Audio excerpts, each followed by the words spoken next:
What's good, everybody? It is your guy here, Brandon Leake, season 15 winner of America's Got Talent, Christ follower, father, poet, uh, whatever other monikers or titles I end up owning these days.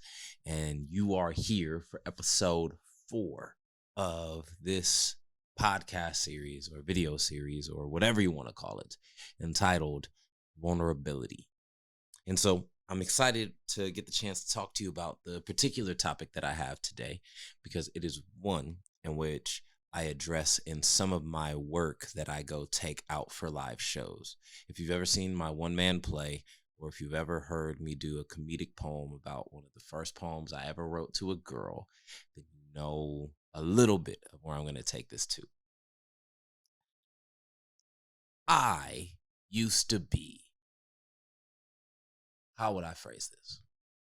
A man hoe, or specifically a boy hoe, when I was in middle school and particularly high school. And here's what I mean by that. I was a serial monogamist in the pursuit of constantly having to find partnership, dating with somebody, anybody, right? Because I dealt with daddy issues. I was like, you know what, fam? I really don't like not feeling accepted, and I'm a really nuanced kid. I'm like a really good basketball player who also like plays on the basketball team. I already said the basketball. I'm like a really good basketball player who like is like a big anime nerd who also like, is a big church kid who like also, does like all these other weird eclectic things. I run the chess club at school, like all this stuff that like doesn't put me in like one easily definable box. And so for myself, making friends was always slightly difficult, especially with guys, because I grew up in a church culture, in a household where you know sharing one's emotions was easily accepted and available. And in high school, that was not the thing that most of my guy friends would talk about. They would only talk about trying to bag chicks. They would talk about the sports stuff that was going on that we was talking about, or we was talking about whatever wild stuff was popping off at school. And so for myself, I constantly found myself finding relationships and dating as a means to try and fill my holes and my gaps of that. And what I particularly want to talk about is how how dating so much so early made being a husband really difficult, and made being a husband very difficult, especially in the beginning. Because what we don't realize is the habits that we develop early become the ones in which are the hardest to die off later. And for myself, as a young kid trying to date, what I would do is I would try my best to be the perfect guy. I studied tons of like rom-com movies to try and like become the best boyfriend ever type thing. So that way I can like heal myself from absent father teism, and also prove myself worthy of the love. Cause I was like, yo, I just won't make any of the mistakes that these dudes made. I'm gonna be like Hitch 2.0 and just be like completely solid, like no issues, no flaws, all that stuff. Not realizing that's a complete fallacy, right? Like my young teenage mind had like all these ideas and didn't perceive the repercussions that it would have going into marriage, like this divine covenant that God has given us and said it is good, right? Like I didn't think about the consequences of all the relationships that I was going to be in like these younger ages, and how they would impact me. And some of the ways that it impacted me were like this: a constant sense of needing reassurance for things that were already very plainly evident and visible, but my insecurity about not being able to speak it or ask for it, and just to kind of fall into my own shell and hide my emotions because I was afraid of being able to actually give them out. that was like probably like the whole like engagement and like first year and a half of marriage for me, of like just kind of like hiding some of these things and then like trying to slowly allow for them to come to the surface, which wasn't healthy. Like my wife was finding it hard to be able to love me in some very crucial ways that I was needing her to love me, but I was afraid to be able to kind of really allow for all of that to blossom out. And where did that come from? That came from me having been in so many very immature relationships with very immature people, and me myself being immature in my ways and not being able to consciously understand how these relationships should function.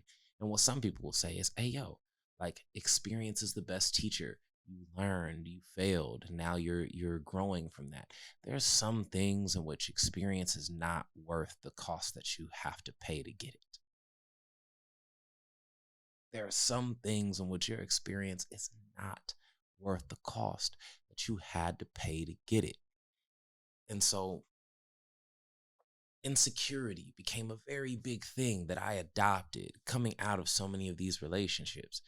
Like, not even just in my marriage, but even like in just my adult dating. This, you know, I was cheated on numerous times by girls in high school. And I remember a girl who I was in a long-term relationship with had like these guy friends. And I was like, yo, like, that's not cool. Like, you shouldn't have these guy friends. Like, all they want to do is like sleep with you and all this stuff. And guess what? I guarantee you that a couple of them did.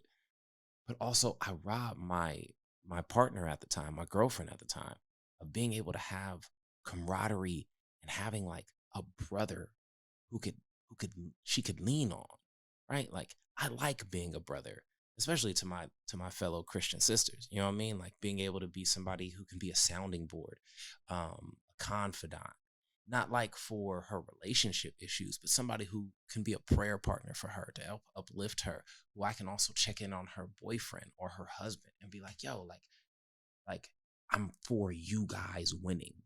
And not in this devious sense of like, hey, yo, like if things go wrong, maybe I can, slide in there. No, like a genuine brother who cares for the well-being of his sister, who cares for the well-being of his other brother. And too oftentimes, especially in the church, we do a really horrible job at telling people that, oh, yo, like friendships with the opposite sex is bad. But dating so much for me made me perceive it that way, because I endured trauma that forced my eyes to have to look at these types of platonic relationships in a sense, and that caused a great seed of distrust in the relationship that I was in. Shoot, that even happened with my wife early on, where we had to have that conversation, and now we're working our way out of that because I feel called to be a good brother to even some of her friends. And it's like, yo, like there's nothing here, but my desire is to go obey what God has called me to do. And in obeying what God has called me to do, I believe I have a word to go speak into this woman's life, not in any relational context of trying to go get her, but simply from the perspective of trying to be uplifting for her well-being. But trauma within dating tainted that for me for a very long time. Another thing that dating so early and so frequently did to me was it made me conflict avoidant. And here's why. I was afraid that initiating conflict would potentially cause a fracture in relationships, because that's what happens in high school relationships. You get into your first big argument, and the likely nature is 90% of the time, you guys are breaking up after it. So what do you learn from that? You learn, A, either that person isn't for me. If you learn that lesson, you're very mature. Or B, you learn, oh, these big issues, maybe if I just ignore them, they won't be so damaging. And we'll still be okay. And that's very unhealthy. How many of us know somebody who's in a relationship right now where they're not addressing the issues, they're not having the conversations, and we're like, yo, you are ignoring some glaring issues that are going on here. And they're like, well, it's not that bad. it's likely induced from them having so many negative relationships, so many negative instances of relationships either ending, coming to a close, or being gaslit in these very scenarios I'm just talking about. So here's my recommendation, and this may be too late for some people, but it is a word for those who are in need of it. There is wisdom and discernment in saying, yo, let me slow down. Let me not awaken love too early. So like in Song of Solomon 8:1, it said, I would give you spiced wine to drink, the nectar of my pomegranates. His left arm is under my head, his right arm embraces me. Daughters of Jerusalem, I charge you, do not arouse or awaken love until it so desires. The Bible also talks about how God is love, right? There is like a beautiful divine timing in being able to step into relationship when it's the right time with the right person. I don't believe in the one, by the way. That's like a whole other fallacy I don't believe in. But I believe that experience is highly overrated in these instances, because experience doesn't just give you knowledge of what you're desiring, which is stuff that you can gain simply by being friends with people and being able to like find mentors who like display what healthy marriages are. But also, the truth of the matter is, experience will give you far more scars, especially in these dating scenarios, than what you're genuinely looking for and what you genuinely need. So yeah, fam, dating so early did a number on me. And dating so frequently did a number on me. So yeah, don't add up too many of those types of things, because they do come with something that you inevitably have to pay. But in the comment section, have you been there? Do you resonate with that? If you're somebody young, do you feel like this advice was helpful? Why or why not? I'll highlight you guys on the next episode. Peace.